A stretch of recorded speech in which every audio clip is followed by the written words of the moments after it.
I haven't been filming much because I've been focusing on getting the studio put back together, getting all the acoustic treatment up, and getting things organized. There's only so many videos that I wanted to do, or that I could really tolerate to do, with the studio all torn apart. Plus, it doesn't do any good for the future if I keep doing more videos and doing less work on the studio, because ultimately the studio is the product of the end result. But as I was working on the studio, I've got a acoustic foam hanging hack that I wanted to share with you guys in case some of you were hanging acoustic treatment and you could benefit from this information. It was suggested that I use T-pins to hang up the acoustic foam. If you don't know what T-pins are, they're these things. See if I'll focus on it. You can see these little ones down here. Obviously that one's not quite as small. The ones that I got, I ordered them on Amazon. They were 2-inch. Let's see.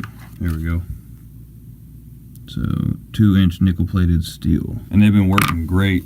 I've been using a combination of these and hot glue because the package came with 100 of these in there, and the hot glue works really well. What's that? Cat hair, probably. The hot glue works really well, and I don't like the look of the T-pins whenever the light hits it. So in places that I'm going to look at often, or where the light is going to shine into the acoustic panels, I've been using hot glue, and that works out really well. But for places that I don't have to use hot glue, or places where they're going to see a little more traffic or abuse on the panels, I've been using these T-pins. But there's a hack to these. If you buy the 2-inch pins from Amazon, or you can go to Hobby Lobby.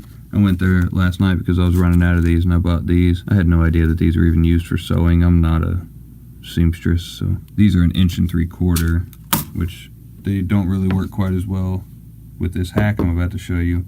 So if you go on Amazon, they have the 2-inch ones available in the 100 pack. Now if you take these, 2 inches is a lot for anybody to be putting into an acoustic panel and through a wall or through a ceiling, let alone if your wall or ceiling will even allow it. Usually the walls, you know, the depth that you can only put something in, such as this, that's not a screw, is about 1 inch. Well, a total of about 1 1/4 inch. But if you take these T-pins, these are 2 inches, and you cut them in half. Now there's a trick to this. You have to measure about in half of the T-pin with slightly less towards the T end of it, so that the end that you cut off will be ever so slightly longer than this end. And whenever you cut them, don't just cut them in half like this, because that'll give you a blunt edge. Cut them at an angle like this, and put your hand over it, because they're going to want to, whenever they snip apart, it's going to go flying everywhere. So you just put your hand over it like this, clip it, and it'll come in half. Here's one half of it, and then of course here's the other half. Now you can see this half is slightly longer than this half, and the reason for that, so you have this T-pin here, the head of it, that'll work as a 1-inch T-pin. You can take this other T-pin right here, get you 2 pairs of pliers, needle nose work best, and you find the original tip. Where's the camera?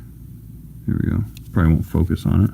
Find the original tip end, put that on the long side, clamp it about like that, and then you can fine adjust it. And you only want about 1 centimeter, maybe less. See, like that? So you grab it with the pliers in one hand, take your other pair of pliers. I'm trying to do this in the camera, it's kind of difficult. Turn them so that they're 90 degrees from each other. Not like this.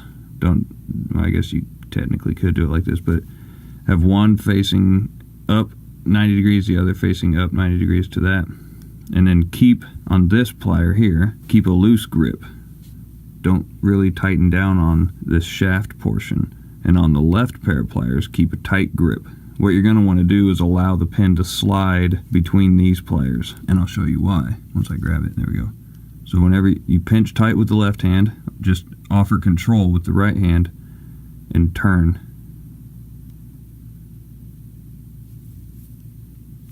And what that did was put a bend in this pin. Of course, once you bend it, it makes it a little magnetic, but that'll go away. So you have that. Preferably it would be a little bit cleaner of a bend, and if you get it to where it's not quite 90 degrees, you can always grab it and adjust it just a little bit.